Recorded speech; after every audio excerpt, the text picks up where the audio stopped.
So, yeah, we in there. Should say we live. We live. Yeah, we gotta turn those down. Every time. Turn your devices down, Stephanie. Every time. I know how it is. Y'all come on in. Come on in the room.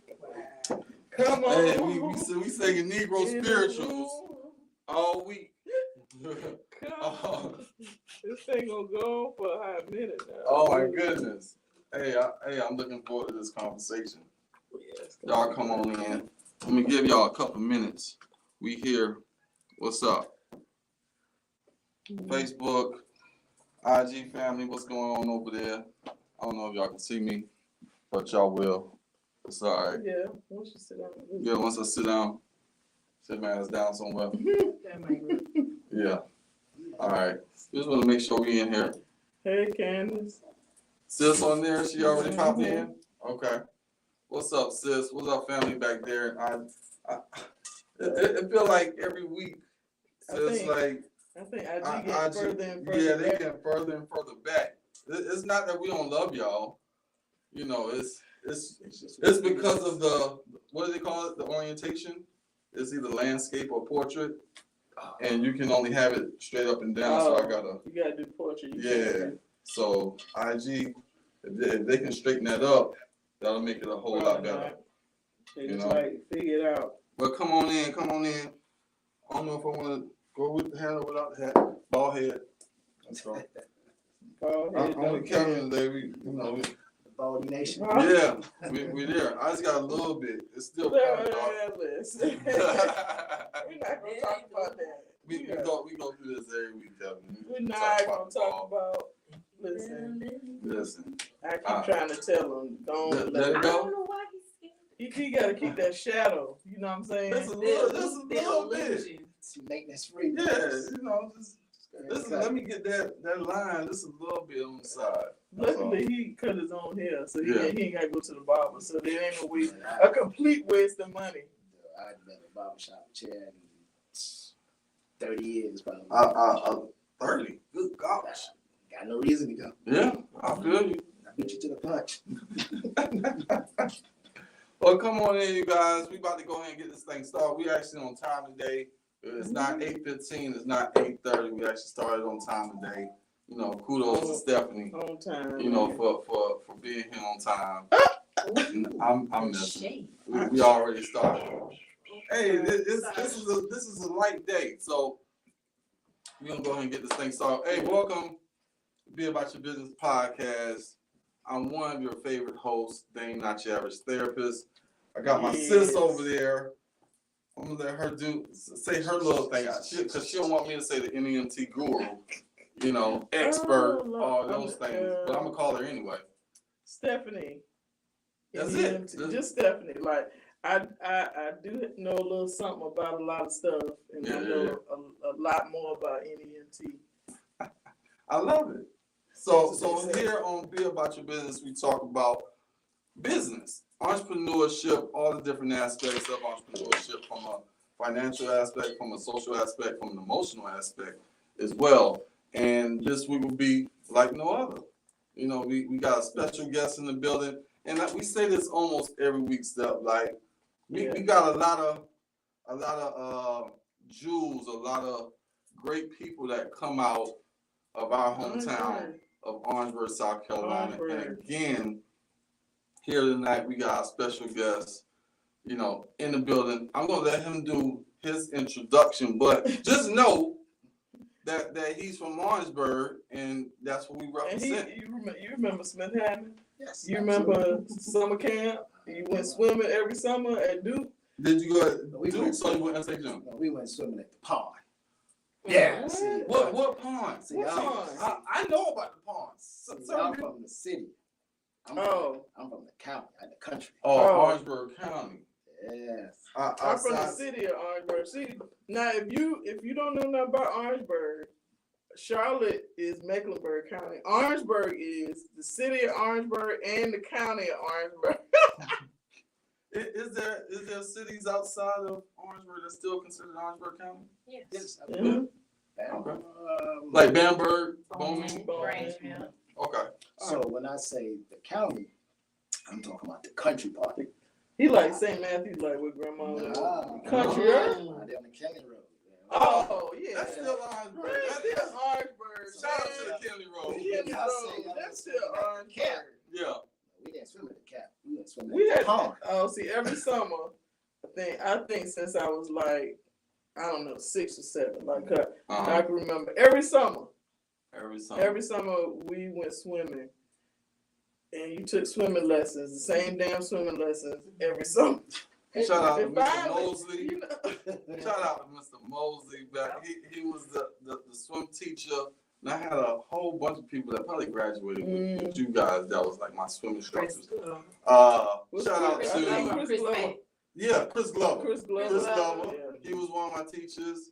Deborah Irick. Yeah. Shout out to Nate Pitts. Nate was one too. Yeah. Nate Pitts. Mr. Mosley's daughters. Yep. Shout out to the Mosleys, man. The Mosleys. Those are great That's why I can times, swim man. like a fish.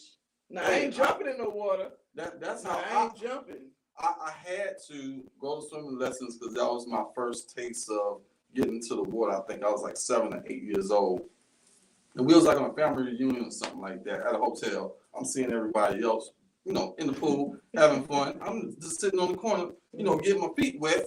Then all of a sudden, I was like, I want to get in the water too. And I just dove in on the deep end. On the deep end. Don't know how to swim. I'm like 7, 8 years old. My cousin Corey had to save me. He had to dive in and save me because I thought I was a fish at that point in time. But of course, I started sinking. So ever since that point, from that point moving forward, my mom had us in swimming lessons. That was that camp. What was that camp called? It's probably when you came around. Which one? The camp where all the kids just ran crazy. No, No, it was like NYSP. NYSP. Man, NYSP. kids just did all kind of nothing. All kind of nothing. All kind of nothing. So you see, we started talking about swimming in Yeah. water already because that's part of the trending topic. But before we get into the trending topic, we're gonna talk about our special guest today, Mr. Kevin Hook. Welcome, Mr. Hook. Thank you for joining us. Yes. We need the sound machine. You know, and he's gonna talk about why he's here. But of course, he don't be about your business. It's all about entrepreneurship. Yeah. So he has to be an entrepreneur, some way, shape, form, or fashion. So tell us a little bit about Mr. Hook. Why you here? You know, besides being from Orangeburg and being dope with what you do, let us know what you got going on. Why you here? Why am I here? Where can I begin?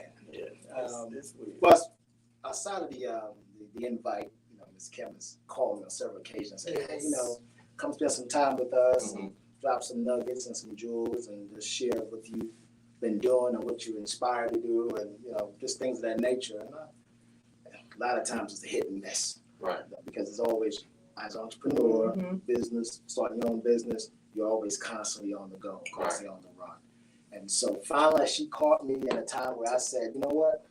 I can no longer make excuses for not speaking. Not the excuses. Make the excuses. And retaining the knowledge and information. Right. And discrediting people. Now I got to give people the credit. Meaning credit as in the knowledge and the information. Right. Things that I've witnessed, things I've tried, things that I failed at. But just sharing. Just recently, I just decided to, you know what? I think I found my voice. Gotta find the voice. I think I found my nerves. I think I'm ready to talk. And that moment of recognition said, Kim, I'm coming. Book me. Book me. Shout out to our Shout executive out to the producer. You know, executive. She works behind the camera. We've been trying to get her in front of the camera for a minute, and it'll probably be next season. We'll get on here, but she don't. She works well behind the camera. So shout out Kimberly Jones. Lil Kim is what they call her. What? Who? Somebody got? I ain't never heard that. That's the same. They got the same name. So Kimberly Jones. Okay, we're gonna go We'll back to that. Okay. So, but before we really dive into Kevin's, you know, history, where he's going, you know, what he got going on, we got to talk about this trending topic here. You know, I need to have something to go across the screen and just say trending topic, like, you know, something like that. But we live, so we don't do it. But you know, the thing down in what is it? Montgomery. The fact that it happened in Montgomery, that should just let you know that our ancestors was with us on this weekend. So, you know, we seen all the memes, right. You know, all the GIFs, all the posts, all those different things. It pretty much had me rolling all day. Yeah, I couldn't really focus today. It was too many. Me and my other girlfriend, business sister, she was like, "Girl, I can't focus with all these memes." And then I'm like, "Man, this is the last one I'm gonna repost." But it's so funny. I mean, funny, but it's a serious. I mean, it's a serious topic. Right. But it's also funny. It's all out there. The memes is just crazy. Well, they get fired. It's just got crazy. Yeah, that's why you can't focus. I couldn't focus. I was like, "Let's put my dang phone down." We gotta top the next one and the next one. Absolutely. You know, it's just like us melanated people. We make, you know, lemonade out of lemons. It was a bad situation that started out. Man was just doing his job, and then y'all want to jump him. And just like black folk, we, you know, that's a great thing about us. We gonna come and save us. We might fight, like Tupac said, we might fight amongst each other. But if somebody else coming inside the circle trying to mess with that, I don't think nobody was gonna sit and watch. I don't know, like, I don't think nobody would have sat there and just watched. It would have been okay if both of y'all was fighting, like it was one-on-one. Right. But when Superfly Snooker came and he came cross off the top, like, I said, what is going on?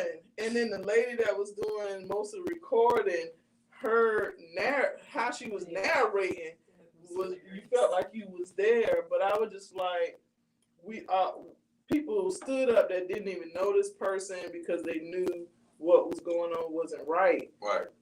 But I just thought, we were just talking about it before we pressed record, and I was like, how is it that black officers responded and it took the bystanders to say the black people ain't the ones that started it? Right. Everybody was ready to arrest the black people that were there. I mean, I had seen white people on TikTok talking about, listen, if you see a black dude skipping towards you with no shirt on, you best to run fast. So, and the dude was from Montgomery. He's like, you couldn't have been from here because you already know. If a black dude coming at you skipping with no shirt on, it's not going to be good. And I was like, but they were ready to arrest the dude, everybody. Mm-hmm.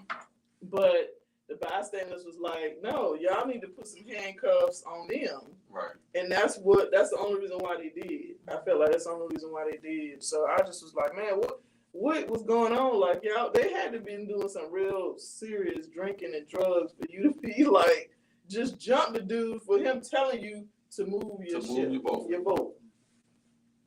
I thought that was crazy. I mean, I think that goes along with, you know, just the continued stigma, you know, and stereotyping bias that, you know, darker complexions automatically is assumed to be negative. When you think of black, you think of something dark, you think of something sinister, and white is more pure.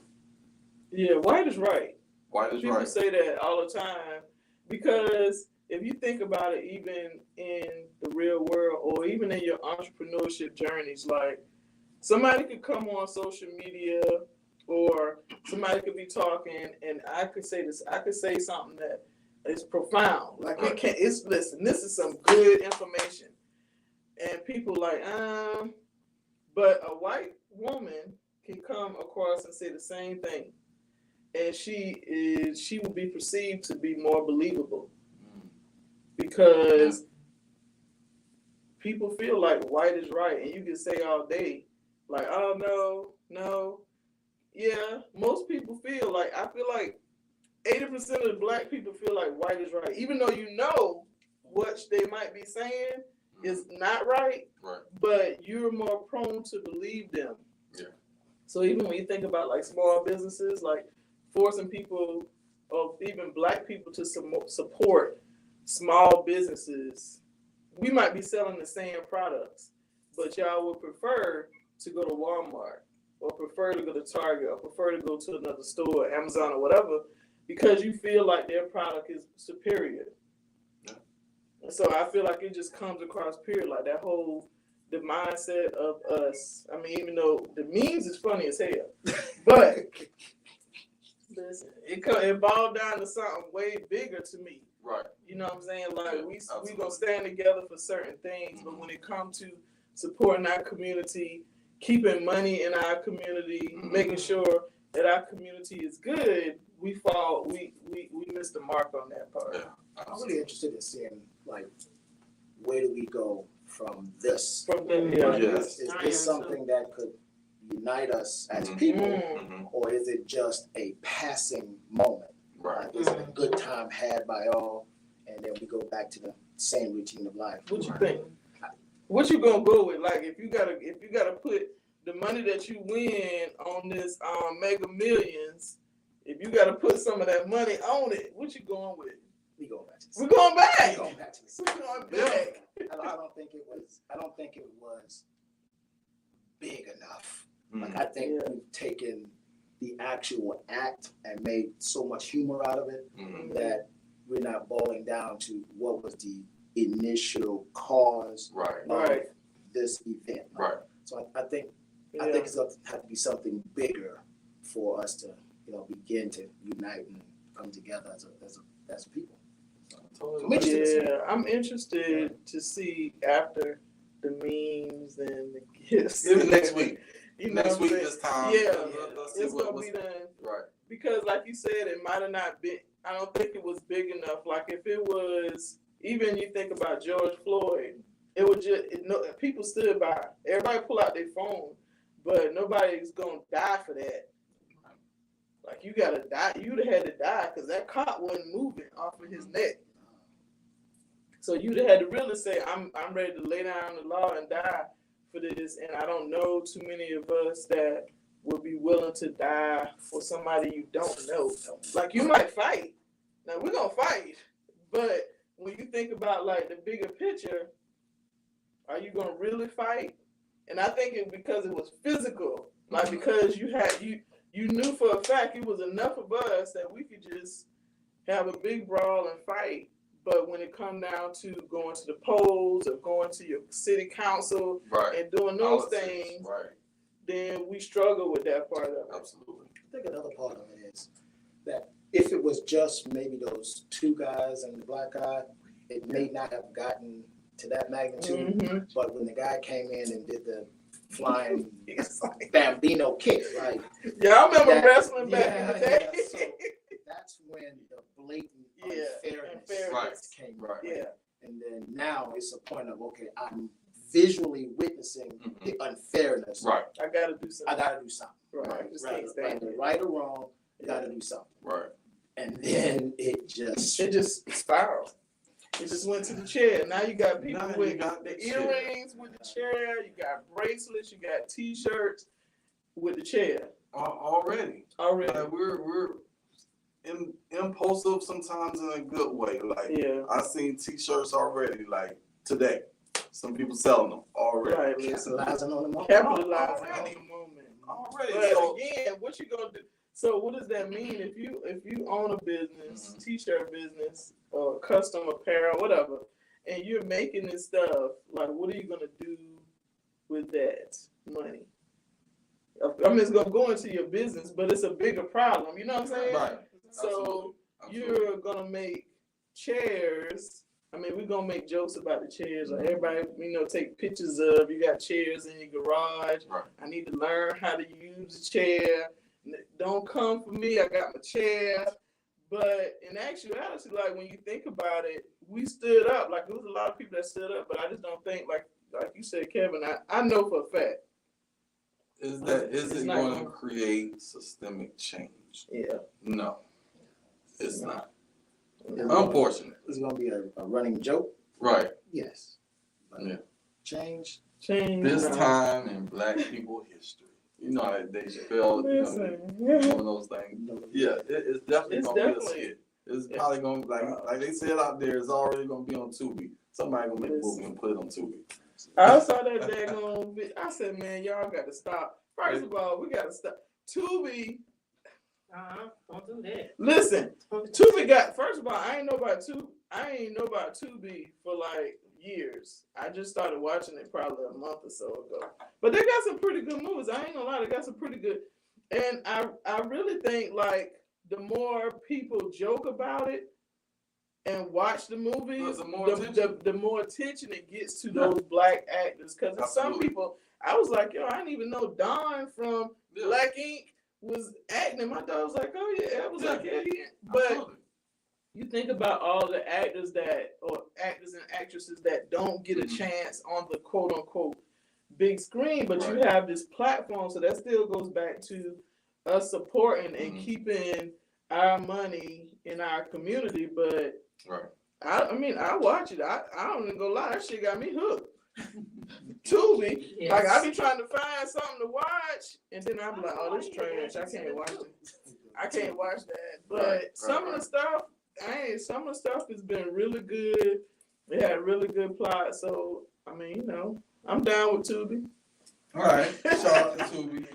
So getting back to being about our business and our special guest that we have in the building, Mr. Kevin Hood. I definitely want to talk about, you know, what you got going. My first thought was when I read your bio and Kim was feeding me some information. My first thought was, okay, he was in corporate America for X amount of years, and you kind of stepped away from corporate America to focus on philanthropy and giving back to the community. Like, what was that thought process? What was that moment for you to say, you know what, that's cool, made enough money over here in corporate. Let me focus on my community, my people, and doing something that's going to, one, leave a legacy, but also allow your community to be better than it was prior to doing these things that you're doing? So, it's a great question. So, corporate America, 26 years. Wow. And the thing that I discovered is what I did for a living, it truly had no end. Like it was no true benefit to anybody except for myself. They would let me be good, but I couldn't be, but not great. And so if I got sick, I dropped dead, they'll replace me. Yeah, the next day. Yeah, my name, gone. Right. Nothing. Yeah. They have a plaque, something like that, but other than that, that's it. But if I did something for my community and I drop dead, the community remembers me. I feel vindicated when I give.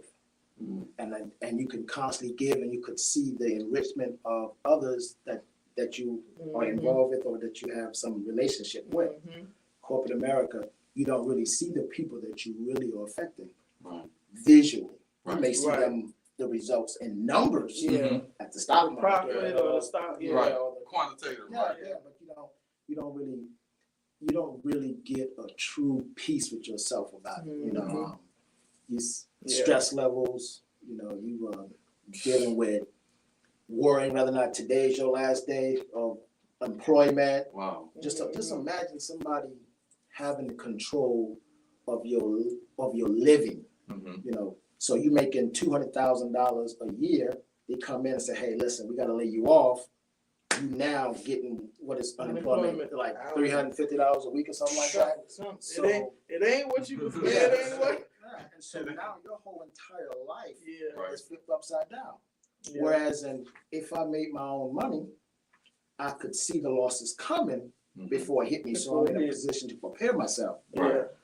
But the biggest thing that got me was, and I tell you this is crazy, I went to my store to open up early, and my wife said, "Don't forget to water the flowers." And I was watering the flowers, and the people were blowing their horns, and people were speaking, and I felt like I gained 10 years of my life back. Wow. And I said, can't be. So second day, same thing. Went there, watered the flowers. Hey, people blowing at me.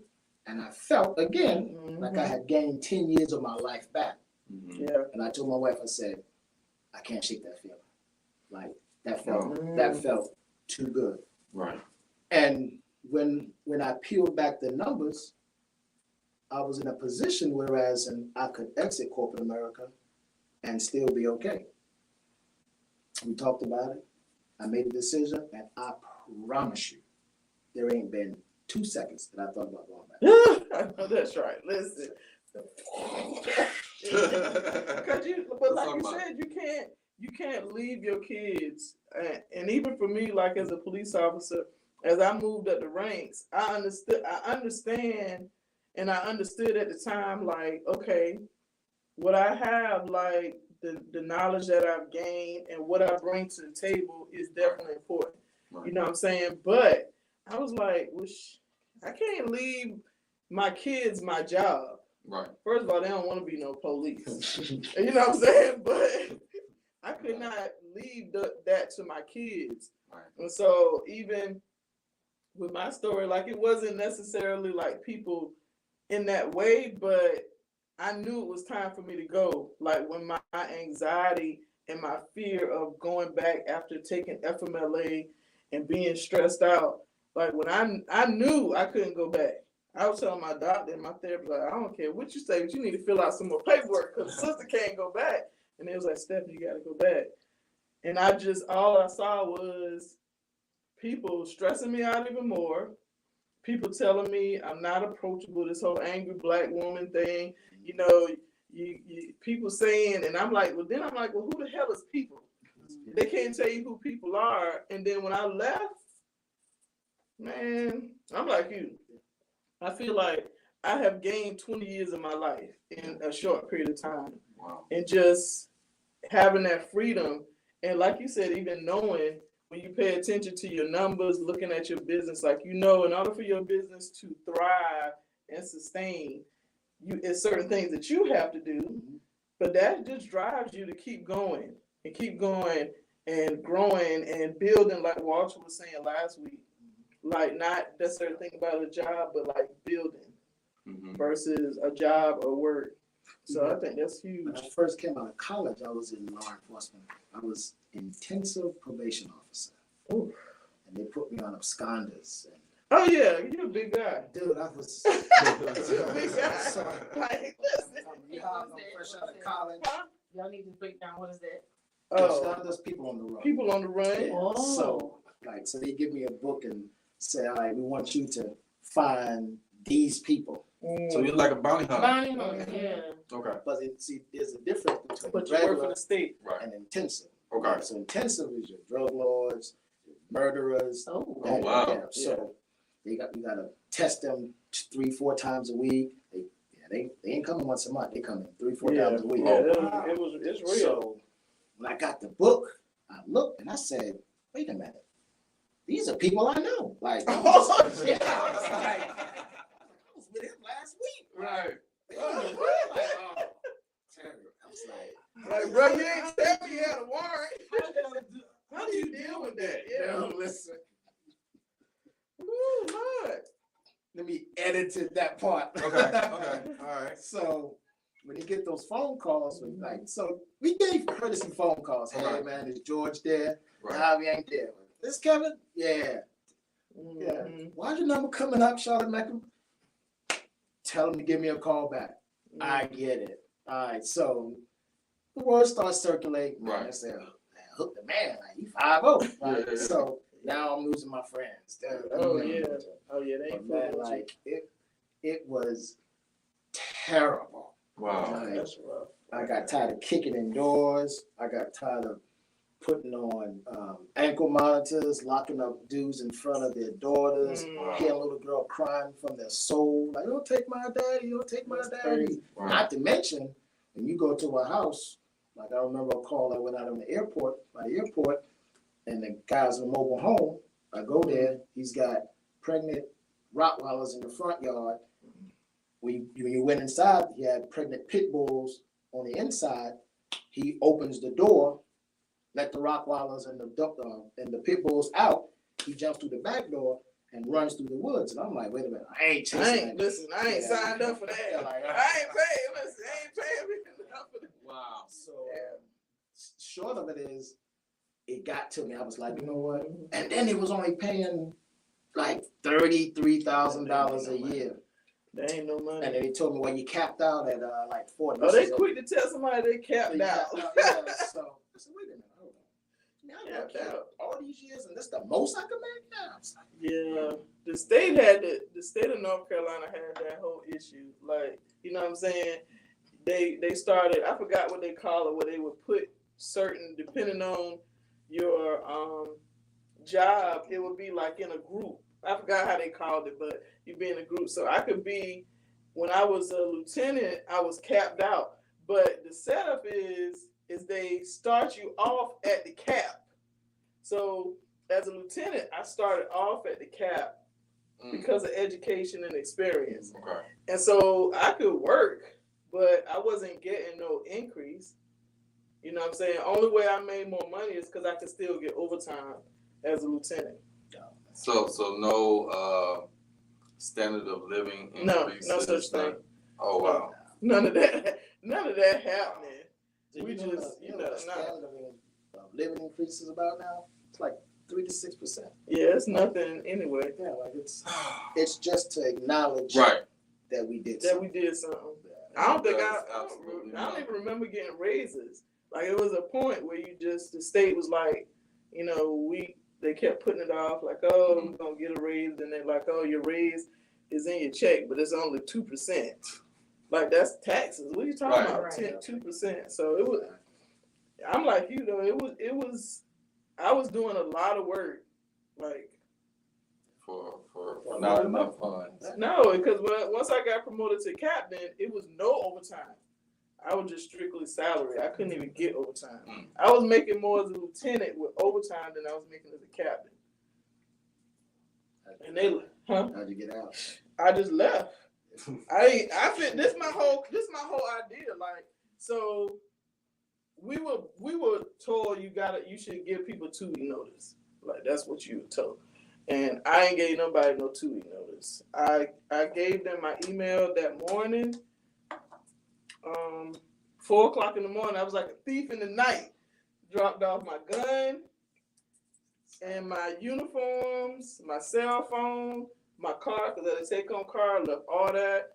And I was like, sent the email from the computer at the PD, and I was like, I'm out. And I never looked back. Like, when somebody, I be praying, like, Lord, listen, I ain't trying to ever go back to work for nobody else. Ever. And thus, you know, created the businesswoman that you see today. Yeah, As entrepreneur. So Kevin, talking about entrepreneurship, being a philanthropist, you know, and I want you to kind of dive deeper into what it is that you do now in order to combat the systemic issue that we got, not just here in Charlotte, but universally and more so in the Americas, you know, in the United States. We're the only country, the richest country in the world, that struggle with homelessness. And based off of what I've read and in our conversations, you know, that was one of your efforts, is to raise awareness and combat, you know, homelessness. So tell people about, let's talk about what it is that you're doing in order to address that issue. So let me take you back Okay. some years. Take us back, way back. This is the story I tell people, and they're like, are you serious? So I was 30 years old. Okay. I was $1.2 million in debt. Now, so let's go back. So I'm 30, we're in the 90s. So imagine at that time, the housing market, the average house in Charlotte was 150, 175. Right. Yeah. So to be 1.2 in debt, Wow. 30, At Yeah. 30. 30, honey, cars, houses, I'm having a good time. Good time. You was having a damn good time. What are you talking about? Listen, a Listen. $250,000 house back then, like you That was living, a mansion. like you That nice, yeah. you good.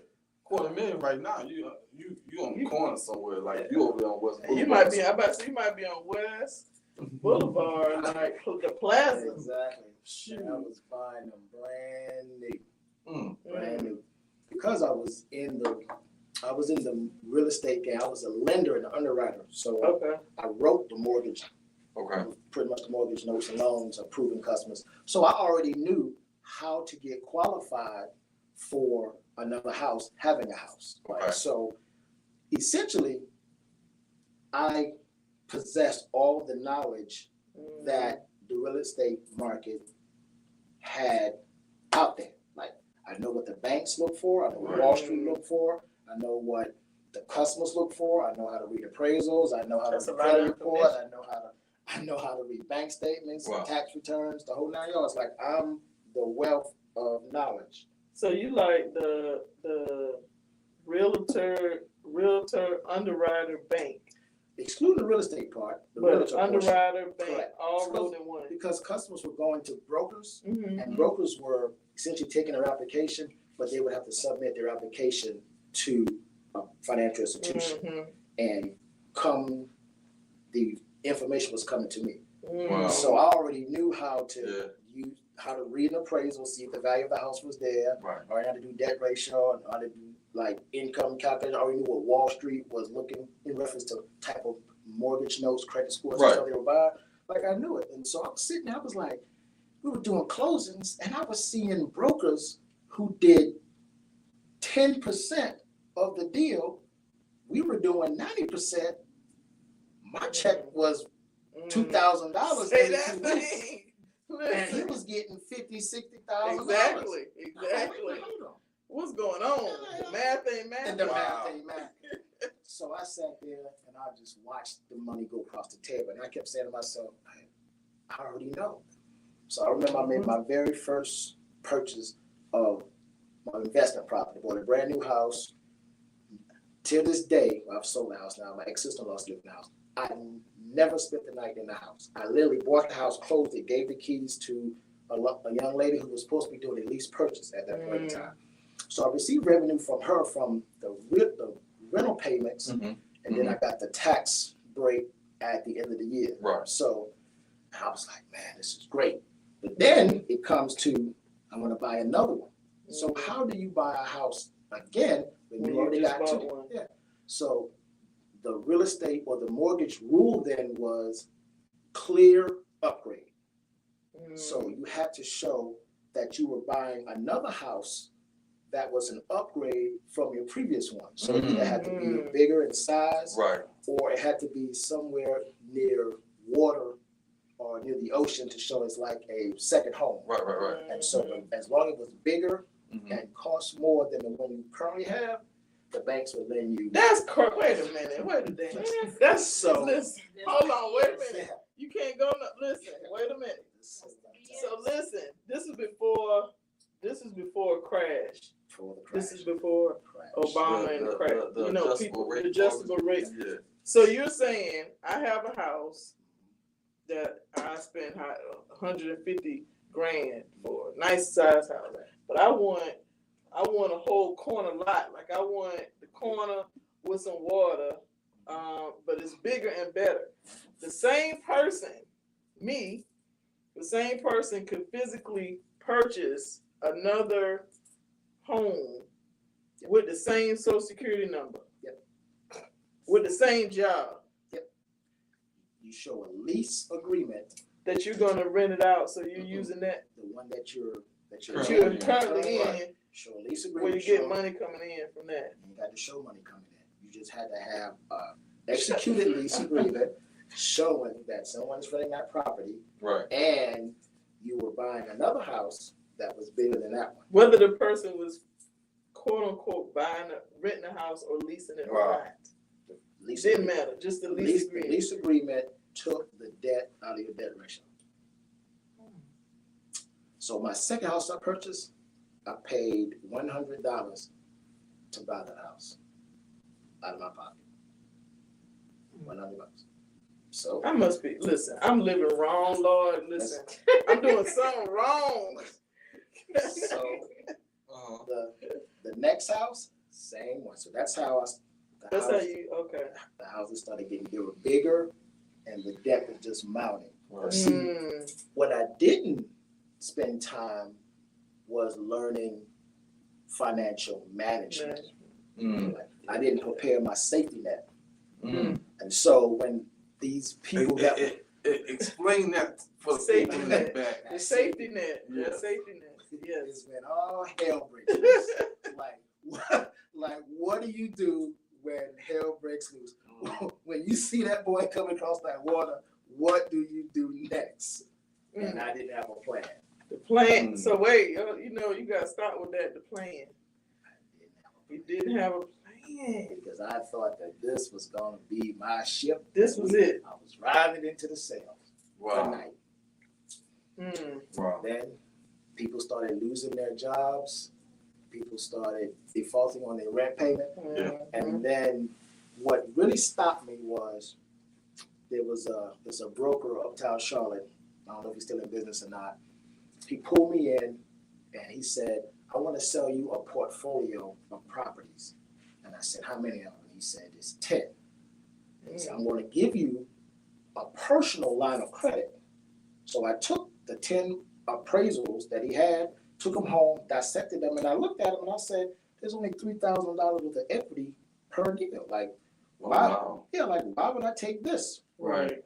And it was the point where I said, they're trying to get me.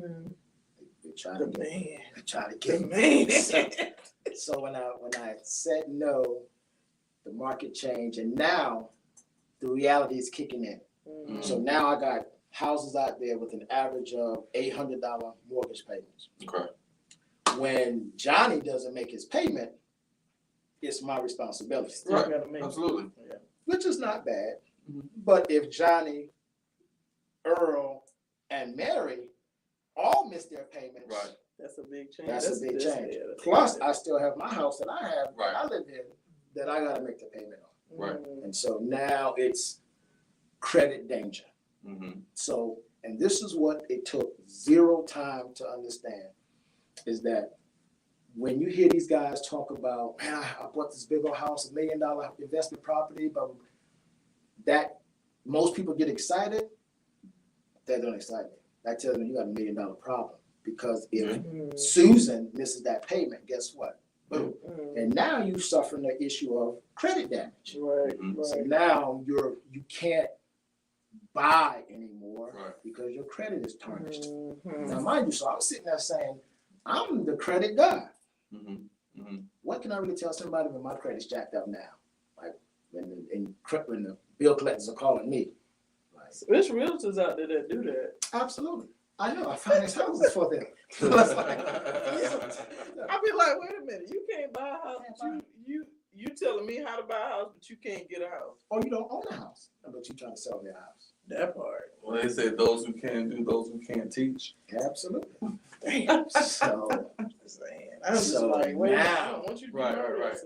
I'm looking at the numbers and I'm like, my mom said, how do you sleep at night? I said, Mom, I ain't sleeping. So my advisor at that time, he said, file bankruptcy. I said, that's the easy way. But this is where it gets crazy. I went home, back to Orangeburg. And if mention the bird. If anybody ever followed me on social media, there's a picture of me. I'm dressed in black sweatpants and a t-shirt, and I'm standing at the hog pen. And we feeding the hogs. And my uncle, who's at the hog pen with me, has a 7th grade education. And he said, probably smart as hell. by far, that time, he's still today, he's probably the most financial stable a person in the family. 7th grade education. He said, how'd you get that far in debt? I said, you got a college degree, don't you? Yeah. After he drive the dagger in a little bit, you know what I'm saying? It's like, that was a waste of money. You could have stayed here and worked on the farm. So now I'm embarrassed. Like, my uncle at the hog pen is tearing me apart. I said, you know what? I can figure this out. And he said something to me that stuck with me. He said, the problem is that you got too fancy too fast and you forgot where you came from. I said, You got too big for your britches. yeah. That's how he said. that too big for you bitches. So that 2-hour drive back to Charlotte was like, I got them. So what I ended up doing is I employed like probably the weirdest thing in the world. I took South Carolina Country Farm to Charlotte. One of my first adventures was I sold eggs to a Hispanic bakery, South Boulevard. Okay. With some eggs. I went out and bought chickens. I had like 500 I want some chickens. chicken. I had like 500 chickens. For how many? 500 chickens, promise you. And me and my uncle was collecting them on the weekends. I come down. That was my first hustle. And then I discovered that there was a segment of my friends that love pork and hogs. So I was buying hogs in South Carolina.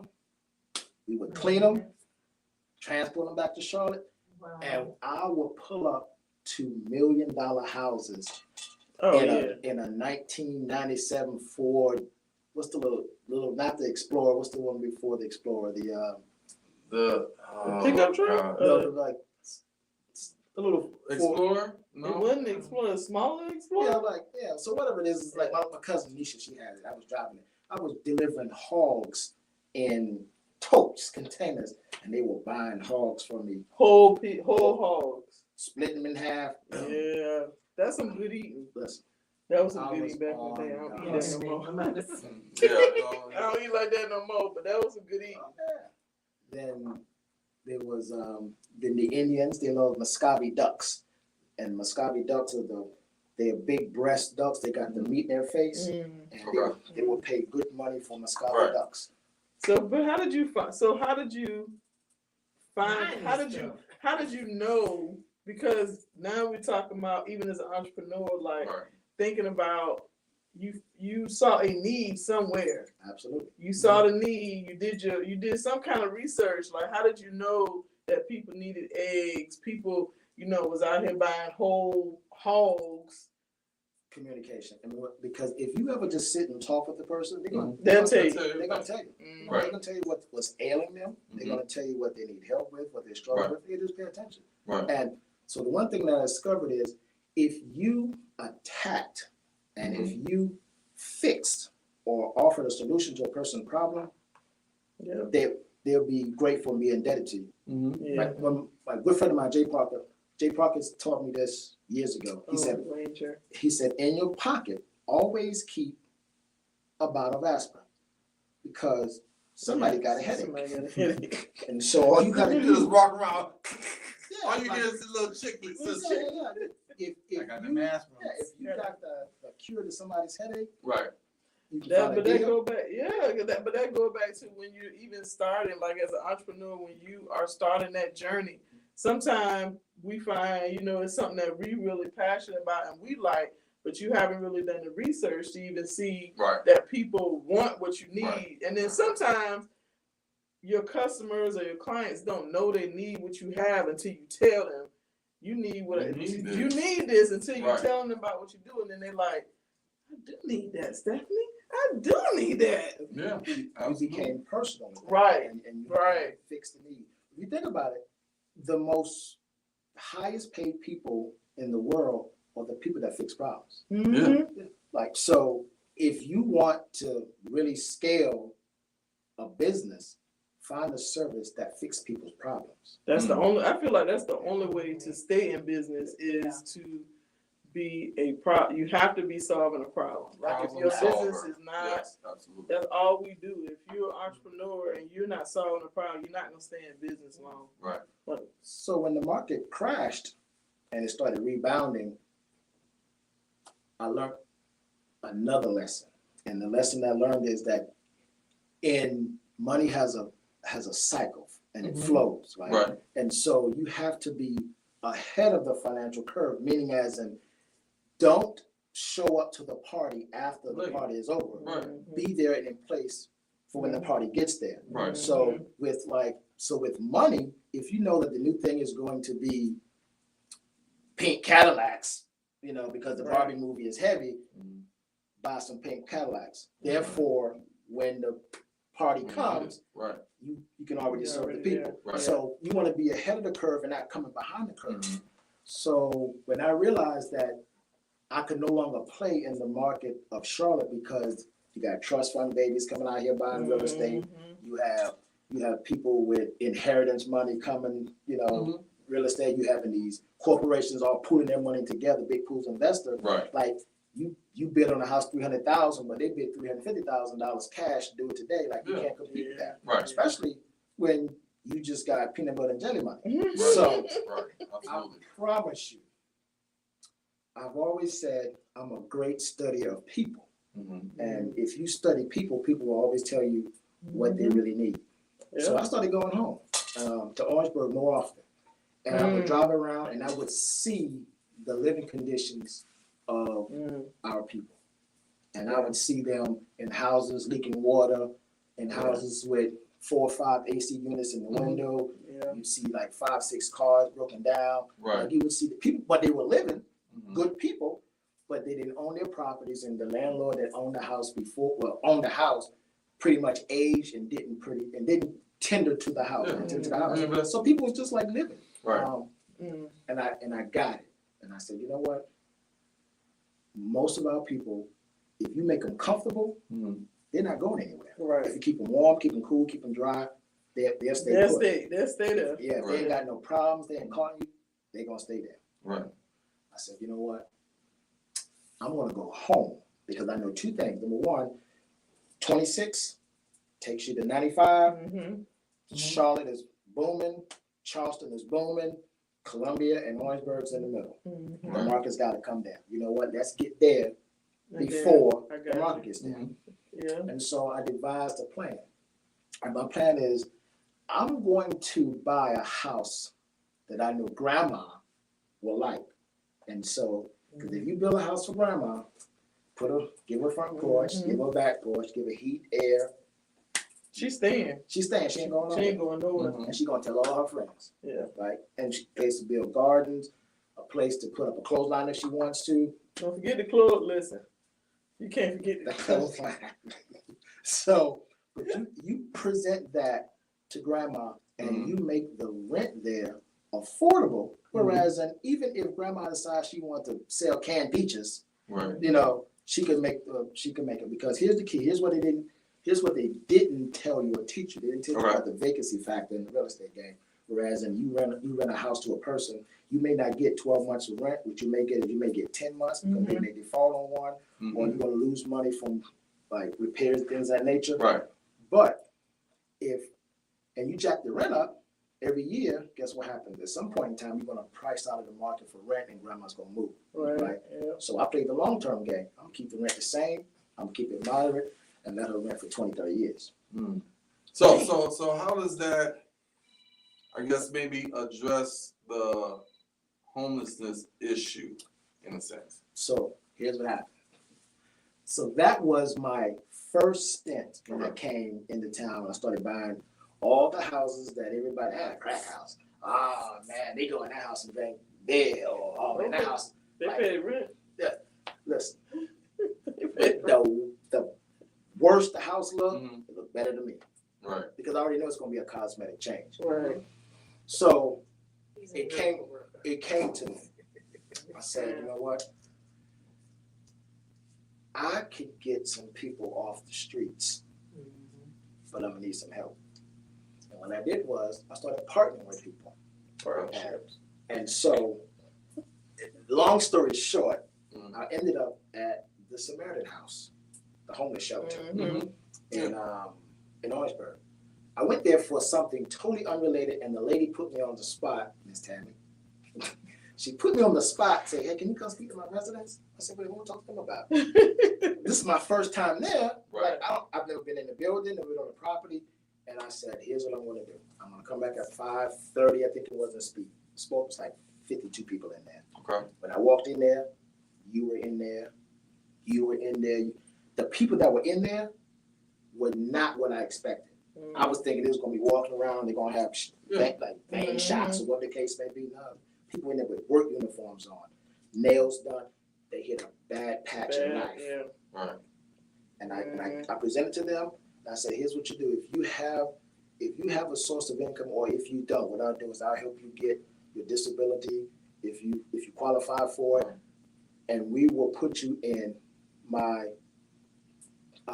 like they call them cohabiting units. In other words, you share the room. Right. Okay. So here's what happens. Now you share the house with someone.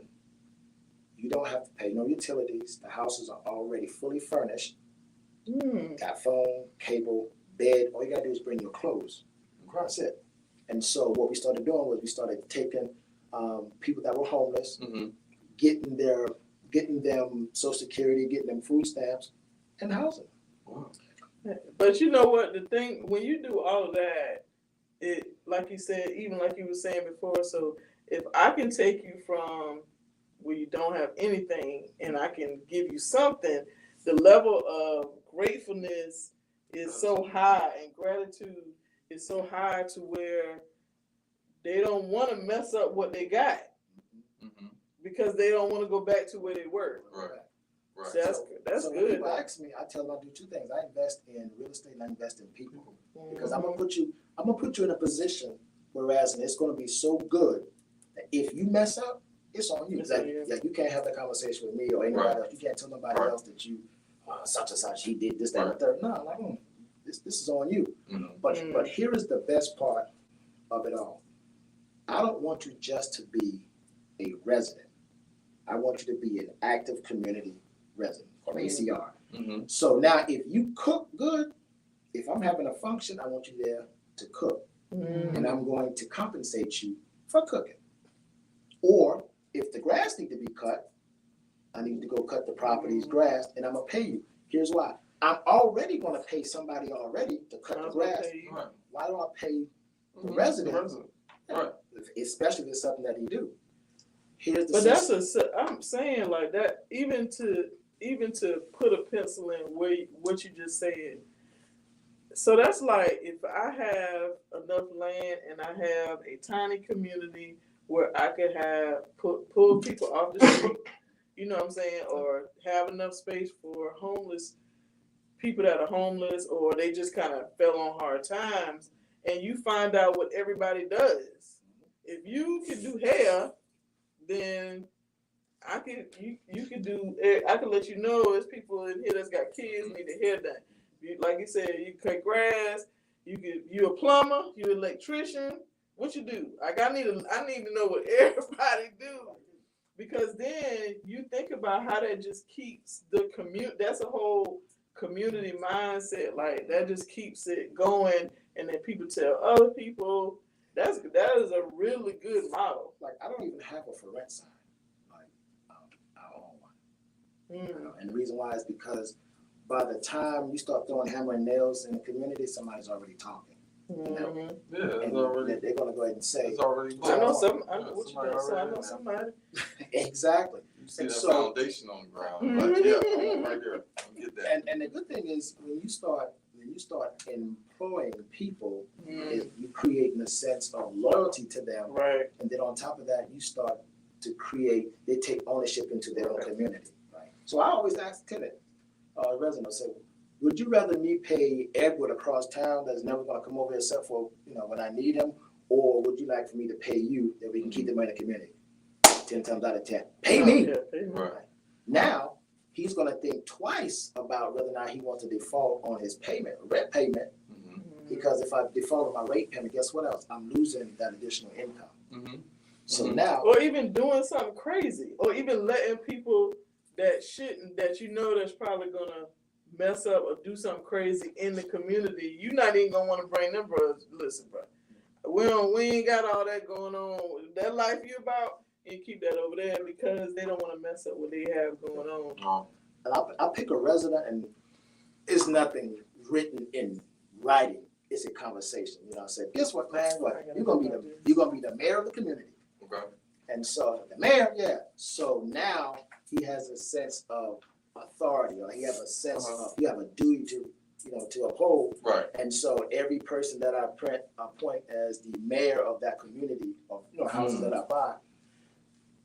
They call, hey, now somebody throwing trash over the fence. I done went over there 3 times and picked up the trash.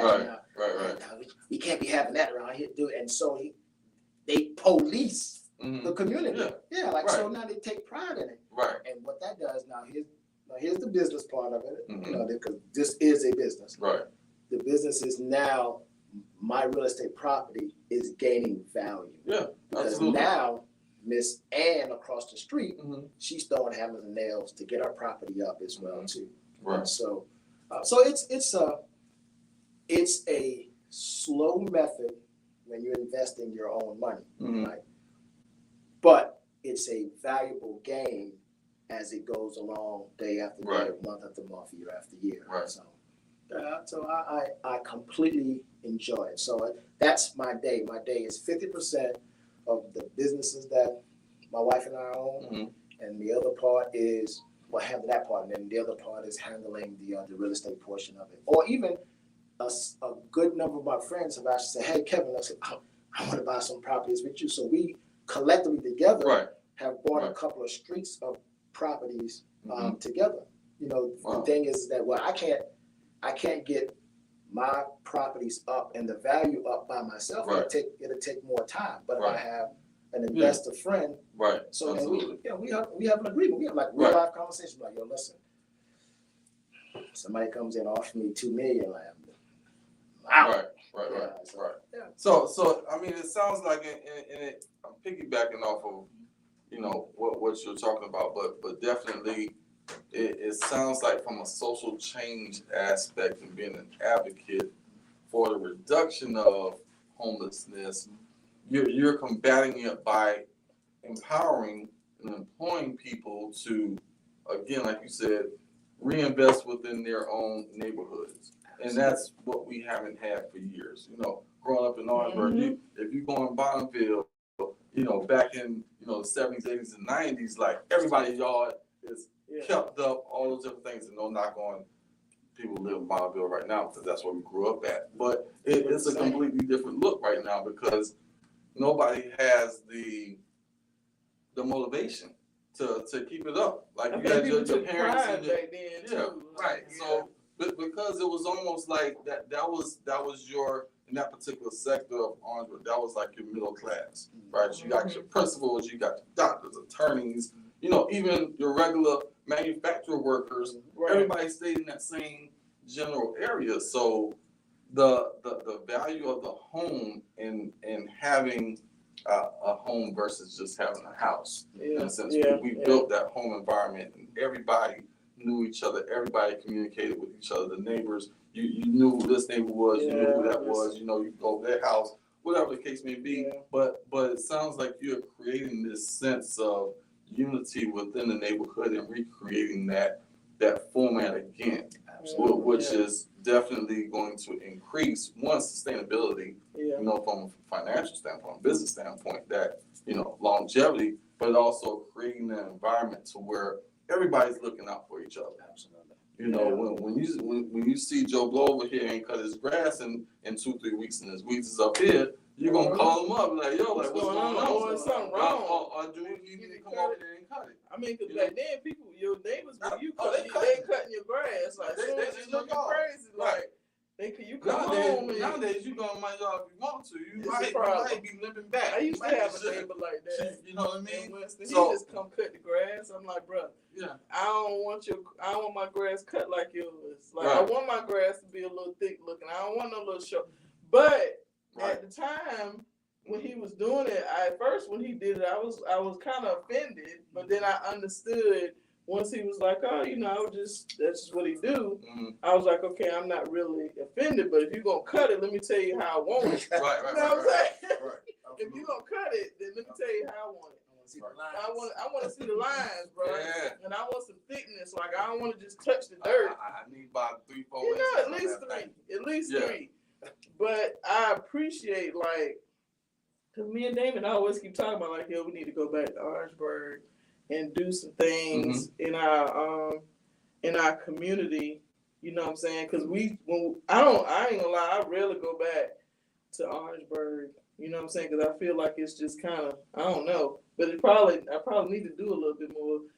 It goes to the sense that not just necessarily community, the family aspect of it. Yeah, Like experiencing as many losses as we have, over the last, let's say 20, 25 years. It's like, what are we going back to? You know what I mean? You got family. I mean, my aunts and stuff are still there, but it's just kind of only aunts, no uncles. It's really, it's like I don't know. It's almost depressing going back to be honest. Like, if I go for a specific thing, right, but I don't really go on a regular basis. Like, here's a $1 million question. $1 million question. If you hit rock bottom today in Charlotte, what would you do? Oh, I'm going to live with my grown kids. Like, they used to come live with me. Right. I would go live, but I would probably think about going to Orangeburg. You know what I'm saying? Our family structure, in a sense, because we're very close. It's all right. You going through something difficult. Come on. We cuffing you. So it's not a sense of not wanting to go back to Orangeburg. In a sense, we don't necessarily have any. The roots have kind of like been uprooted a little bit. Like she said, we still have family and things like that, but parents, grandparents, uncles, everybody's gone. So it's like, what are we going back to? There's no family home. There's not Big Mama's house that we can go and say, Big Mama, hey, I'm on tough times. I feel like my house now is big. I feel like my house, not like in a sense like that, but because I'm the oldest, like. You heard it? I heard it. I'm hearing it. Because I'm the oldest, sometimes it's kind of like, you feel like. That's that Geechee. It's probably because I just feel comfortable, people from Orangeburg. Yeah, that Geechee come out. And we would just figure it out. Right. Like, everybody come to my house when we have cookouts or whatever, because it's me, Damien, Candace, and then our offsprings. But it's just honestly, I know I have my Aunt Carrie, my Aunt Bessie, my Aunt Frances, like that family that's in Orangeburg, but we really rely heavily on each other, because we just, I know in my mind, I'm like, well, we really all we got, bro. Like, so we, you know what I'm saying? We just, hell, I told David, I was like, we just go build a big house on some land, bro, and you take one side, because that's what other ethnicities do. Like, build a big house, about 7 bedrooms, multiple on one street. We just got our own little area. You get one part, I get one part, my sister get a part, my kids, you know what I'm saying, and everybody just cohabitate together until each person gets whatever it is that they want. Right. Or we just stay, like, to me, I was like, But that's how it used to be, though. Like, when you grew up on the street, you had your cousins right across the street, you had your aunts, you had everybody on one street. Grandparents, and you just go next door, and everybody, supporting everybody else. But we're in an individualistic society at this point, like where everybody is for themselves. Like, what can I do to get this dollar? Doesn't matter if I'm stepping on your toes, a cousin toe, a sister toe, it really don't matter. And we have to be able to kind of change that aspect. And I think with the program and the approach that you're taking right now, I think you're combating that. I think you're definitely, addressing that individualistic mindset to make it more of a collective type of approach to where you're, like I said, employing people to look after your people. Like, this is what we're doing. This is what we want it to look like. This is what we want to grow from. And then when you get good, go watch your wings. Spread your wings. Spread your wings and fly. Fly away. Right. So imagine if your mindset or your module and more people did that. Like, if you had 20 people that did that in Orangeburg, between Orangeburg, Charleston, Columbia, whatever. Like, can you imagine the impact on our community that would have? Listen, so here's the thing about how money moves. Mm-hmm. So in Charlotte, what ended up happening is all the people that work from Charlotte, I've been here since 92. Right. So when I first got here, you would meet a lot of Charlotteans. As the economy grew and the market expanded, the Charlotteans were flushed out. Mm-hmm. And so now you have the influx of the the The others. New Yeah. Yorkers, Right. Jersey, Right. like Florida. Yeah. So they came in Right. and they bought the more expensive homes. They got the higher rent factor going on. So now Miss Alice, that's been here since all her life, she can't afford. So now she moves from Shaw and she goes to Concord.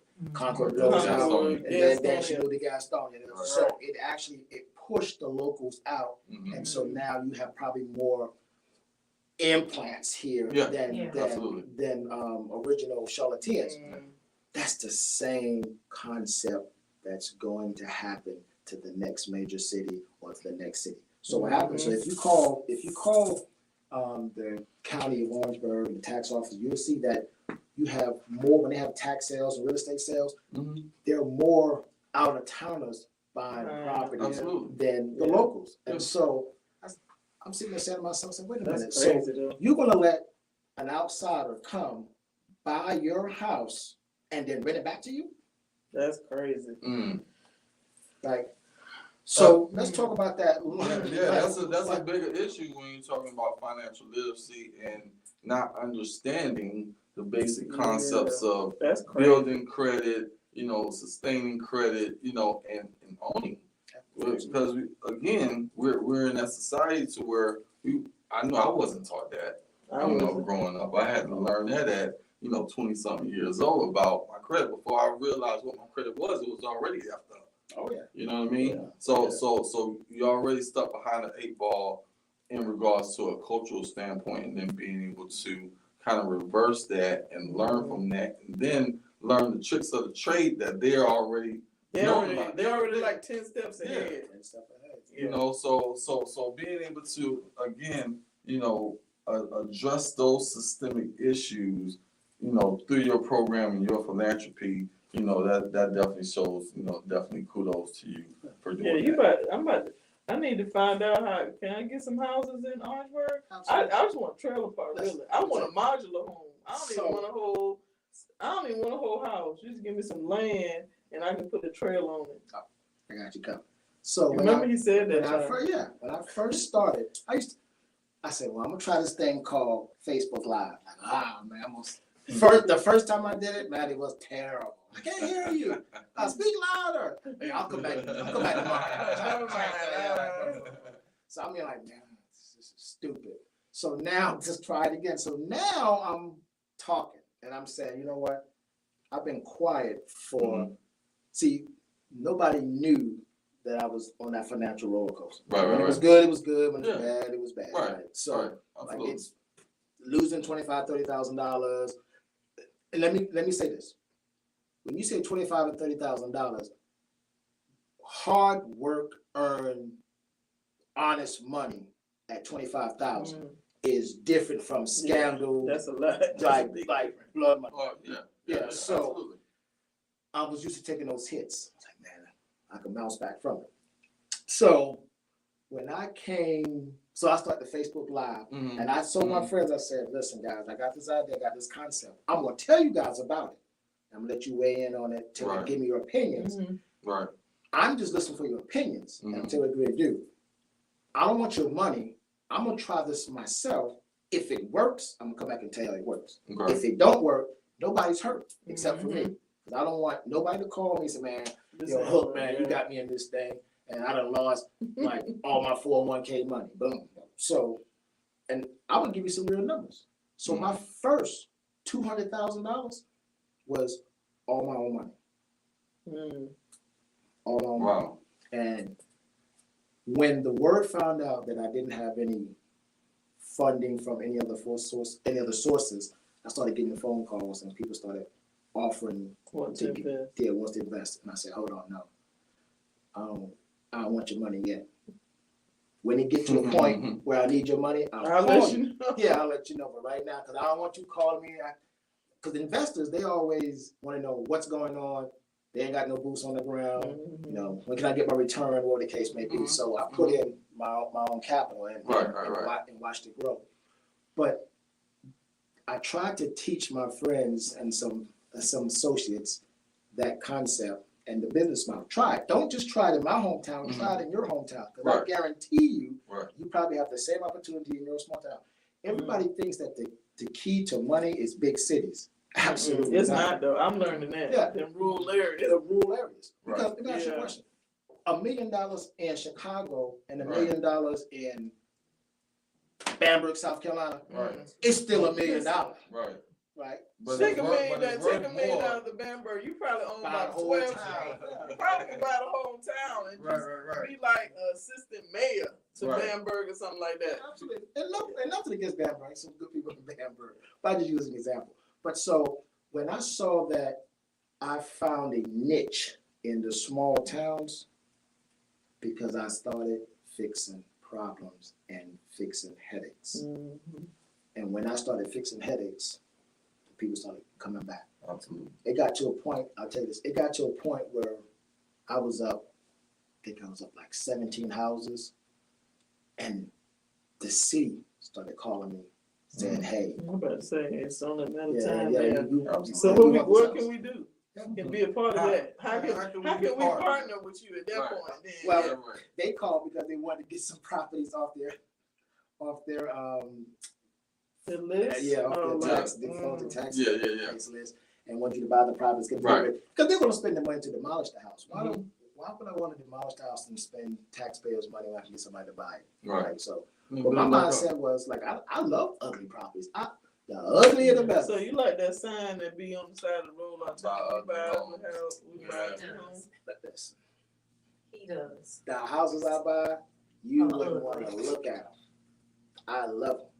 I love them. I mean, the space is a space, and when you're talking about property, is that that can be knocked down, that can be adjusted, that can be manicured. It's all to- cosmetic. yeah. Exactly. And that's the thing. So you have to be a visionary. You have to see Right. the potential Mhm. in a property or Right. in something before you invest in it. Mhm. Most people they can't see the tomorrow Right. because they're too busy staring at the Right day. now. Yeah. And Yeah. so they think that when $100,000 is just like unheard of. Like no, $100,000 now is more heard of than any time before. Right. Like that's $100,000 not any money. Right. Not in the real estate game. Right. So, but when you start changing people's mindsets, Mhm. excuse me, and start showing them the opportunities that they could change their lives with, Right. it became like a wildfire. Yeah, I think that's dope. man. My contractor. So here's what I did. Mm. When I pitched to my contractor what I wanted to do, you know what I told him? I said, listen, I don't want to eat by myself. So don't try to knock me over the head with a cost that's so high that I can't come back to you. Right. Yeah. If you ride and eat with me, I'm gonna feed you. Right. So he said, are you sure? I said, yes. So my first deal, I gave him a commercial building. Like here you two bay, 6-7 fits around. Here you go, boom.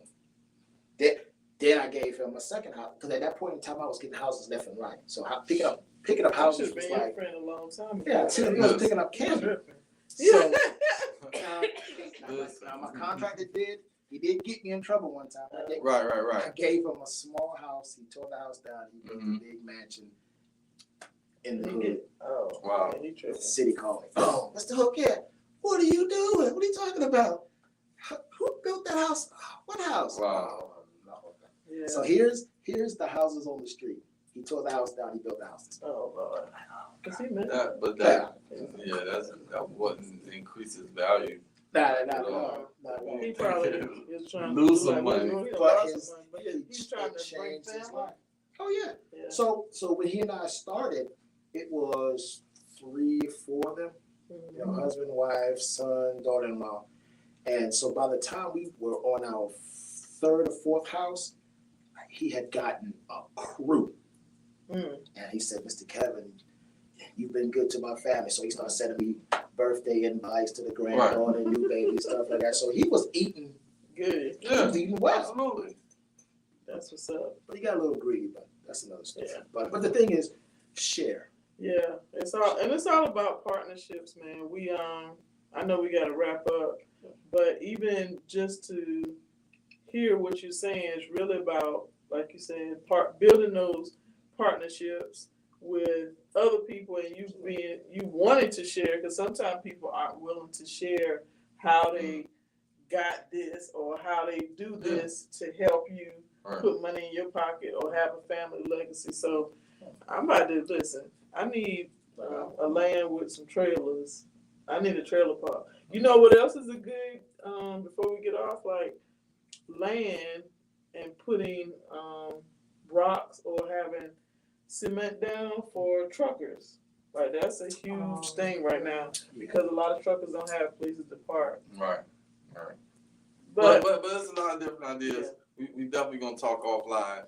But I'm sure Mr. Hook is gonna share his information as well, the knowledge that he does have. Well, where can people find you at to get all this information that you got? You know, how can they find you? Don't say you don't know. Oh, man, there's so many avenues. So I'm on Facebook as Kevin Hook, of course. IG is _Hookism. Okay. Any one of those two, you'll get me. Okay. If you follow me on Facebook, my phone number is there. I'm one of those persons, I like to talk. And if I can't tell you something to help you, I can't tell you nothing at all. Okay. Tell us about your group. Oh, Drop your business. So I have a Facebook group called the Links Network. And so in the Links Network, I have a lot of my influential friends in there. So we got people who perform, former athletes, attorneys, judges, like any walk of life that you can think of, doctors. There's it's in my social media group called the Links Network. So if you follow me or look up the Links Network, shoot me an invite. I'll let you know. I'll definitely shoot you an invite. I'll definitely be shooting my invite. For sure. Stephanie doing it right now, y'all. She already on it right now. Well, Kevin, definitely appreciate you stopping by, dropping gems, dropping a lot of knowledge. You know, we like Stephanie said, we've had previous real estate investors, commercial property, realtors, local as well as across the U.S. And each one of you guys have definitely brought a different perspective to the industry, and that's what we like to promote here on Be About Your Business. We want to talk about all those different aspects and ways that we can improve as a people. Because we haven't had none of our fair colored, people on the podcast yet. So it's a lot of enrichment in regards to us melanated people, and we need this, the information because we're not doing good because of ignorance, and it's just because we don't know. So the more people we can have on here, to drop these gems and give us this information, the better off long term, we're going to be. I think it's important though that we have a platform for people that look like us. Like I'm not afraid to say that it's a platform for people that look like me. Right. Because it's a lot of entrepreneurs that bring different things to the table. Right. And that don't get a chance to talk about what they bring to the table or what they got going on. And so Be About Your Business podcast has definitely had some really, really, really good. Absolutely. And from the Berg and that, listen. From the 29115. Absolutely. Everybody, almost everybody got the same zip code in the Berg. Absolutely. But we're gonna definitely follow up with Kevin. I appreciate you. Listen, he got my wheels is turning over here.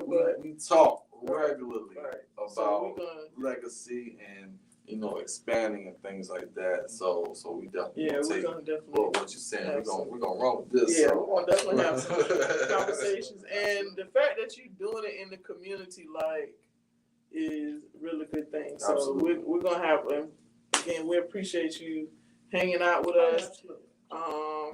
So if y'all know of anyone that's looking for houses and things like that and can benefit from this program that Kevin got going on, make sure y'all reach out to him. If y'all don't remember how to find them, just come to us and then we'll pass the time.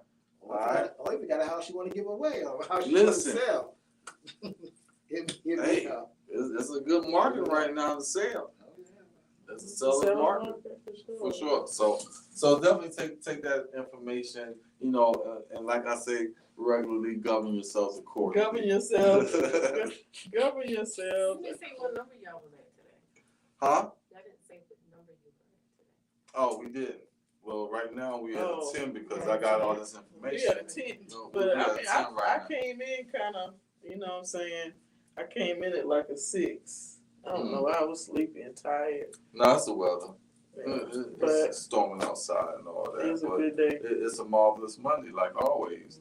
Over here on Be About Your Business podcast, you know, it's a great day. We usually do our numbers like Yeah, where we you normally are. check in. You saw that? See? But, you know, We missed that this morning. We did the trending topic. That's why. yeah, that's why. That trending Hey. topic. So make sure y'all have y'all make sure y'all got y'all chairs. Order them from Amazon. Go to Walmart. Get your folding chair. Hey, it is what it is. Nah, I'm messing around. Be ready to, you know what I'm saying? That song, come on, nut if you buck. Listen, You already. it don't matter how professional you are. If you grew up around that time when nut if you buck came You out, already know. you gonna turn into a gangster for I about used to 5 hate when minutes. they played it when I was a police officer and they would play it at events with the college kids. I would like DJ stop. Like we already know it's going down. You know what I'm saying? Just don't play it. Don't play it. Oh my God. But What? anyway. Yeah. Good stuff. It's All right, good. you guys. We gonna tune in. Y'all make sure y'all tune in next week. Same bad time, same bad channel. 8 p.m. Monday. Be About Your Business. Facebook, IG. I see y'all back there. Thank y'all for tuning in. Hey, we gonna check up with y'all. All right, y'all have a good week. I feel like I got so Bye, y'all. to turn off. Bye. Oh, you got it. Oh, Yeah. that's sweet. Got a whole lot going on over there. I don't think I did it yet. Oh, I didn't. Oh. Ooh. Poor Harah. I couldn't hold it. That coffee, I couldn't hold it. I had to go into the bathroom. I had to do like church people. I really, you get church, but you want to. I gotta find out more about this property in Orangeburg. I need to ask my aunt. I keep saying I'm gonna ask my aunt. So a couple years, ain't been a couple. It's probably been maybe 5 years. My cousin's kid was living in my grandmother's house in St. Matthews and got killed. It was domestic. And he killed her and 2 of her kids. I don't know if you remember that strong. Oh, yeah. But nobody lives in my grandmother's house. Everyone went to the beach. Yeah. Yep. And so the house is empty and I keep trying to get my aunt to to sell it to me or something. She kinda it's just really just sitting. Like if I could tell anybody anything, go back home and invest in Orangeburg. Number one, you could steal property, and number two is it's only gonna appreciate. Like Is the buying here. Oh, I don't want to buy nothing here. I'm a little nervous. I've been here for 3 years and I still was like, I don't know. But me and Damon always keep talking about going back and taking even my transportation and having maybe like a community resource kind of center. So here's what's coming down the pike for me. So I'm only one person. Actually, I don't have any brothers and sisters. It's just Oh, it's just you. Okay. Mom's deceased, dad's drunk, so it's just me. Mm-hmm. And so I could develop the ideas and concepts, but I can't do it on myself. Right. So what I'm forming now is I'm forming an organization where I'm going to. So remember I told you I said about the investors are calling me. They want